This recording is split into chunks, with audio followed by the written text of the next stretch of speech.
Anyway, so my court case, like, first off, in my court case, it says that plenty of things. Like, for instance, my baby's mother, I was trying to pull on my baby's legs, and she just let her go because of how hard I was pulling on my baby's legs. Now, I'm definitely not an inconsiderate parent or dumb enough to do something like that. If I was to pull on my baby's legs, why would she have put and told everybody that when I was pulling on my baby's legs, she let go of my child? My child at the time was only about 6 or 7 months old. She had some control over her head, but not well enough that if I grabbed her by her legs, she could hold herself up and not fall or swing her head around or something like that.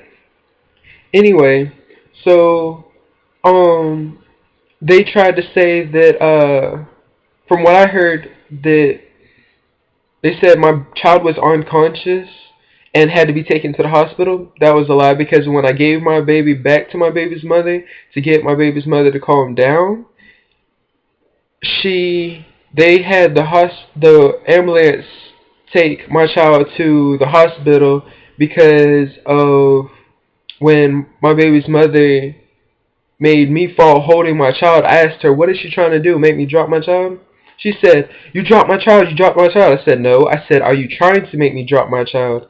And then I even told my grandma when my baby's mother spoke, my grandma asking her, did I, no, she spoke to my grandma. I told my grandma if, how could she say that I dropped her when she ain't even see it? My grandma turned around and I guess on her own at some point had asked her, did I drop my child and did she see it? She said, no, she didn't see it, but she was going off of what I said. I said, what are you trying to do? Make me drop my child. I didn't say I dropped my child. That's the main part of my thing my court case right now.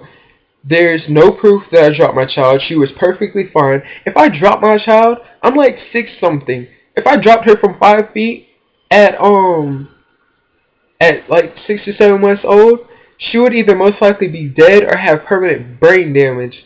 And they took her to the hospital and did like 5 MRIs on her and found nothing wrong with her at all. There wasn't anything wrong with her.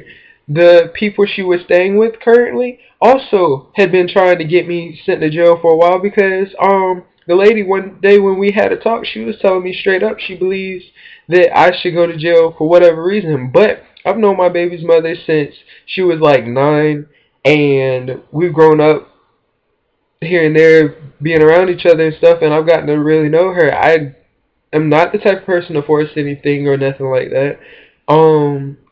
Both my past exes will vouch for me on that too.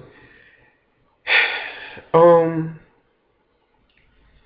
the whole Romeo and Juliet law thing covers that, but yet she still says she thinks I should go to jail only because this lady has now turned, I guess, what you would consider gay because of when she was little, she was raped and molested or whatever, and her mom didn't believe her. And she told me that same day she still said she believed I should go to jail. She told me that she just recently has been able to be around men and not feel such hatred towards all men. Um, that one of my charges, besides me so-called having abused my child by dropping her, was also that I had was trying to prevent them from calling the cops. First off, my baby's mother had told me that day, right as soon as I got there, her phone didn't have minutes on it. My phone didn't have minutes on it, her phone didn't have minutes on it, and the only phone that she had was this lady called Granny's, that she called Granny's phone. I think her name is Pamela or something like that. Well, she had her phone, and after making me fall with my child, and she fell over my legs as well, ooh, excuse me, she dropped the phone out of her pocket and was already saying something about she was going to call the cops to come have them make me give her my child. She already told me that when she went to court that the court said she's not allowed to keep me from my child or she can be taken to jail or something along the lines of that too. Well, being that she said she was going to call the cops, I went ahead and called the cops to get all this stuff straightened out, because that's the main thing that was going on. Well, when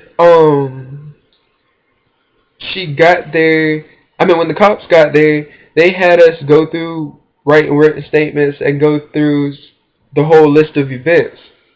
Well, in the list of events, um, there was a so-called a cop that lived out in the neighborhood who said that they saw me put my baby's mother in a neck brace, which counted as one of the charges of battery, which was a minor charge of battery or whatever. But he was not around. He was in his house. He ain't come out till a while after I had already been on the phone with the cops. In which, while I was on the phone with the cops, my court, one of my charges was that I was an obstruction of justice on the fact of me trying to keep all the phones from them so they couldn't call the cops. First off, my baby's mother had her phone back at this time. As soon as I called the cops and she came back outside to come get our child, she came back and got her child. She got her phone and she got her glasses that she asked me to hold at for whatever reason. When I gave her the baby, the child, and the glasses, my child and glasses, I was on the phone with her and Pamela comes out yelling at me, telling me to give her her phone. The cop, the receptionist person, whatever they're called, had told me, do not get off the phone. I know before in the past where I've called the cops since I was little, they always tell you, do not get off the phone until the cops get there. So I was not about to get off the phone and then have more stuff go on. Well, she even swung at me, and Pamela swung at me trying to hit me. I said to the lady as well that she swung at me trying to hit me, and she said, yeah, I did. And she admitted to it so loud that it was caught in the recording. That's three of the charges. One, abuse on a child or some junk, because they're saying I dropped my child, which I did not. That might as well be thrown out, because they're also saying that I had that she was unconscious. There was no proof of that at all. She wasn't unconscious. My child, she freaks out if me or my baby's mother gets upset and we even start to talk, she'll start crying. She'll start getting really loud and very upset herself. That day when all this was going on, she didn't even hardly cry at all. Not once.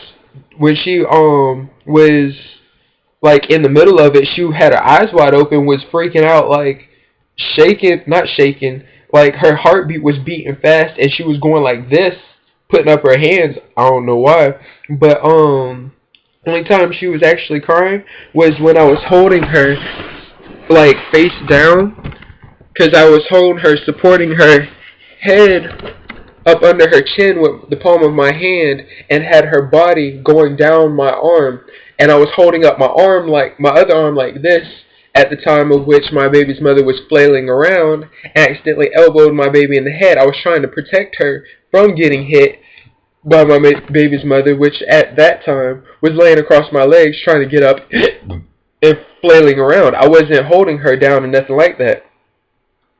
My baby's mother, and the statement that the cop said she made, and the statements that she has told everybody, and in the statement she wrote, she has told like 4 different stories.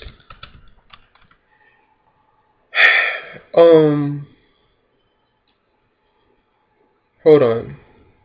Next video.